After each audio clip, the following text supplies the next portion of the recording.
Welcome back to Boyd Book Club. Talking today about what I call the throttle of orientation.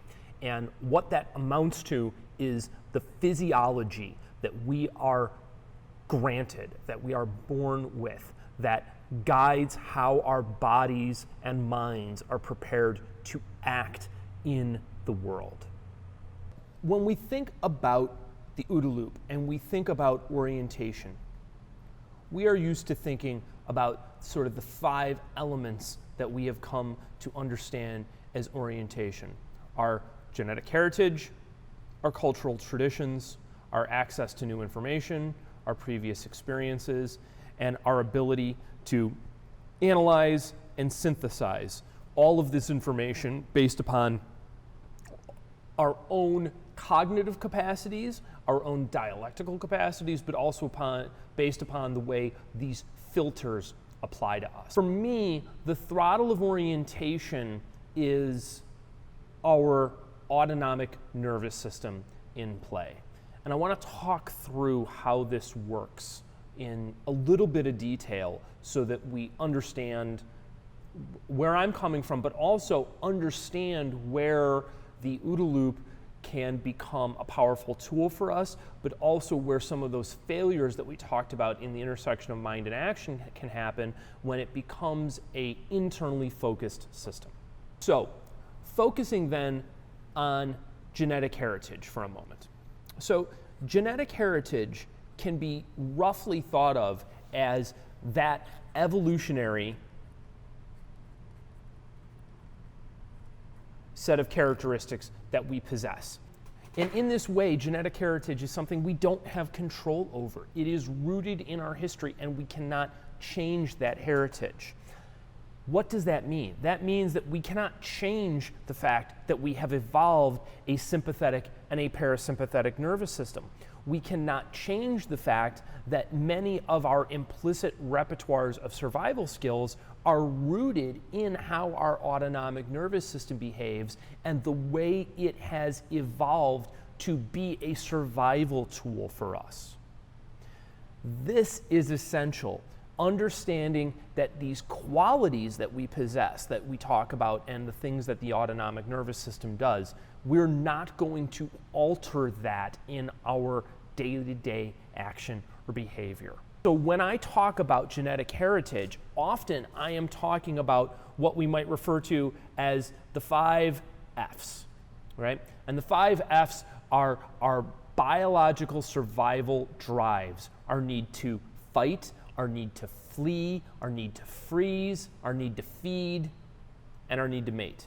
Thanks, Dave. That's a Dave Grossman line. Those 5 F's, those fundamental biological survival drives are not going to change because we desire that they do. They're not even going to change because we try training them.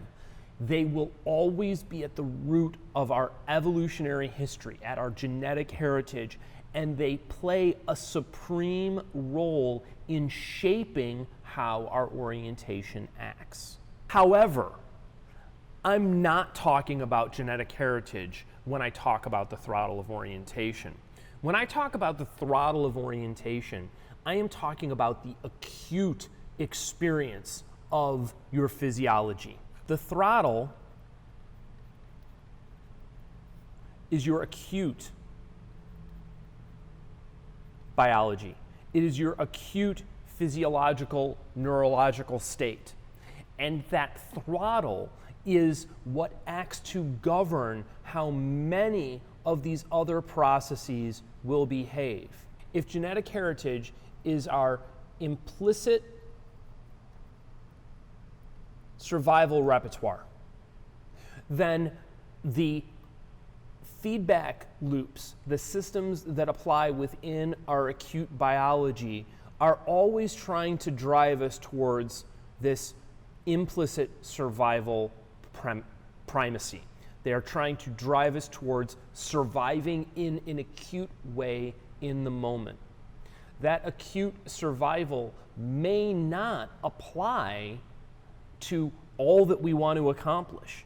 That acute survival may not, in fact, aid in our long-term capacity to survive and thrive under our own terms as agents. What it is doing is trying to take care of immediate survival needs. It is not focused on long-term decision making. Where our throttle is at and how open our throttle can be is going to help govern whether or not our other filters of orientation and our process of analysis and synthesis are getting enough information. With that in mind, I want to review the difference between the sort of the basic roles of the sympathetic and the parasympathetic nervous system. We should have watched the Khan Academy videos, so you should have a pretty good understanding of it. You also very likely have been reading about this topic on your own in other research, but I want to take a moment, go over it, make sure we're on the same page, right? So our sympathetic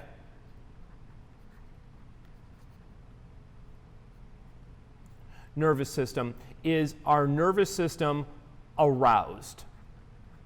It is primed to act. Our parasympathetic nervous system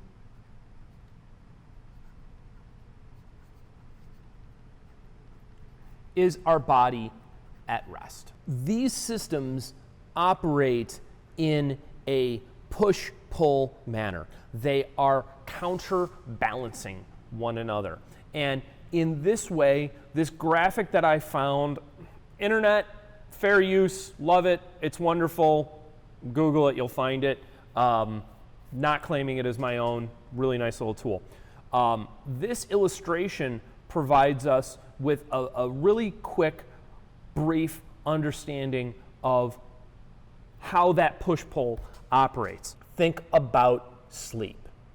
Your eyes are closed, so constricted pupils are not necessarily relevant, but constricted pupils allow in less light and therefore are decreasing the wide area focus of our vision, right?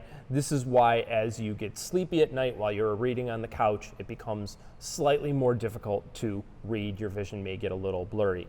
It stimulates saliva and tear production. This is why when you fall asleep, you drool sometimes because you're in parasympathetic nervous system primacy, right? Parasympathetic nervous system is going to slow down our heart rate. It's going to slow down our breathing. All you have to do is wear a heart rate monitor at night and you will see this. It stimulates digestion. It gets the stomach, the pancreas, and the intestines doing what they do. And as a result, it also stimulates urination.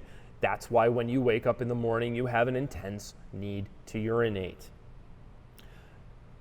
Conversely, the sympathetic nervous system, once again, derived for those 4 F's, dilates our pupils. It opens up so that we take in as much light as possible so that we can perceive large-scale threats that are coming in.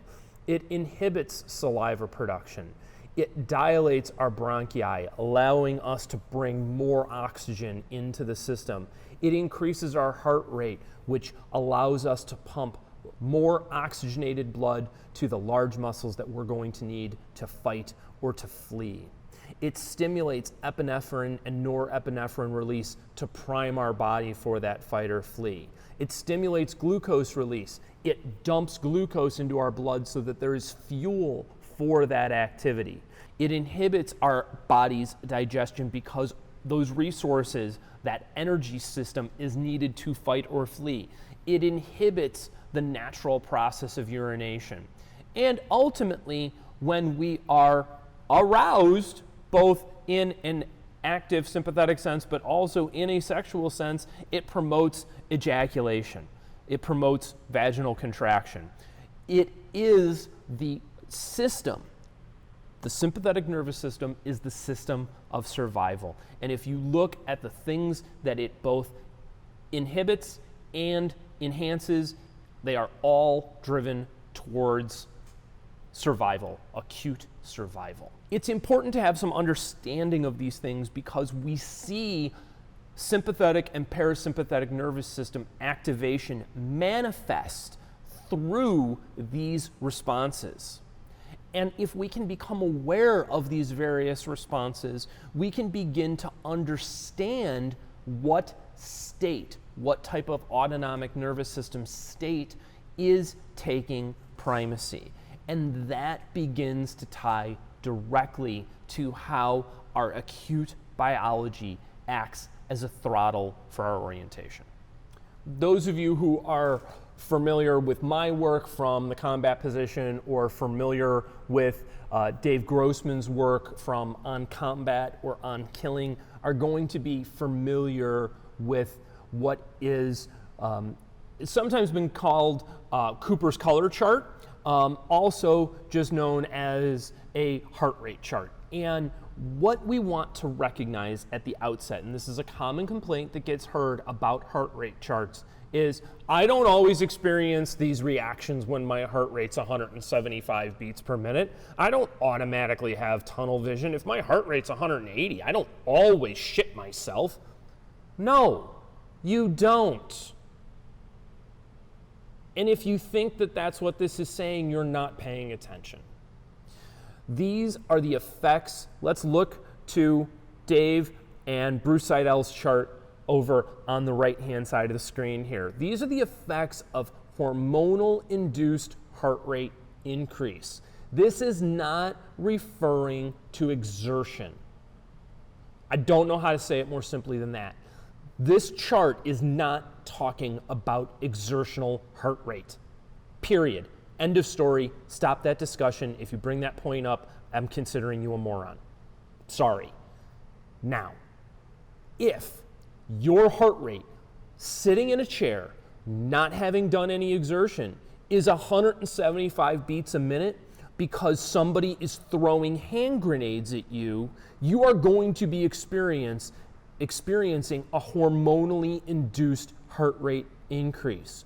What's the simplest way of having perceived a hormonally increased heart rate state that most of us are familiar with? Watch a scary movie. Is your heart beating faster? Were you up running around? Oh, you weren't up running around? You weren't doing burpees? And yet your heart rate's up. I wonder why. Oh, it's because your nervous system, your sympathetic nervous system, is priming you to fight or flee. I honestly can't believe that I need to make this point. However, my chart, the one on the left, the one that appears in the combat position in many of my publications, has been used by people calling this system out as antiquated and useless. And again, I come back to, you're an idiot and you don't understand it. I may be chopping a lot of this out. We'll see. This, in my mind, is the best representation of the throttle of orientation. It is that acute survival skill set coming into play and the responses that come with it. So let's review it real quick, right? So this was a transparent background, so I apologize for 60 and 80 beats a minute looking gray like the background of the slide. They should be white, condition white as we would refer to it. And condition white as a physiological, psychological state represents our normal resting heart rate. It is our body as close to parasympathetic primacy as it's going to get. As our physiological and psychological arousal increases due to the perception of a threat, we will experience an increase in heart rate. We will jump up to condition yellow. In condition yellow, we tend to see a decrease in our fine motor skills. What this means is that suddenly you're fumbling with things, right?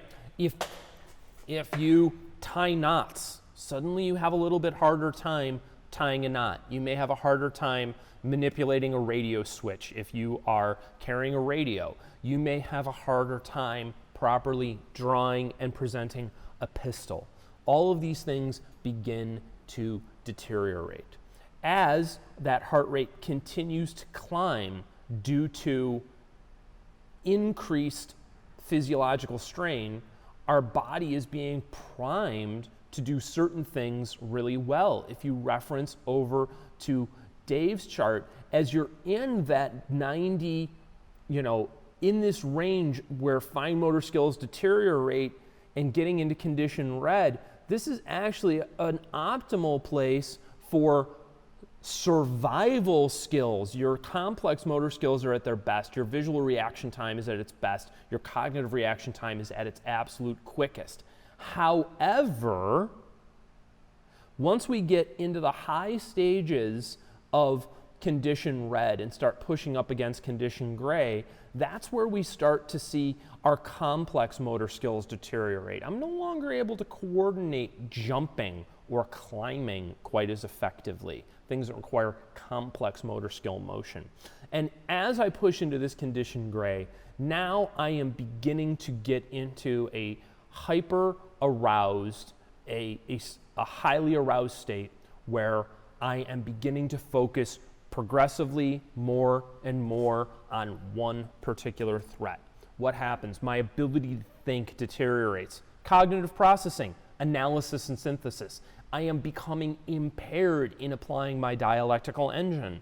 I am beginning to experience tunnel vision. I may experience a loss of depth perception. I may experience a loss of near vision. I may experience auditory exclusion. Somebody next to me is talking to me and I literally cannot hear them and process them because my sympathetic nervous system arousal is climbing further and further up, and I am going to begin behaving in a purely physiological, psychological survival state. And that's where we get into condition black, where we begin that irrational fight or flee. We begin freezing.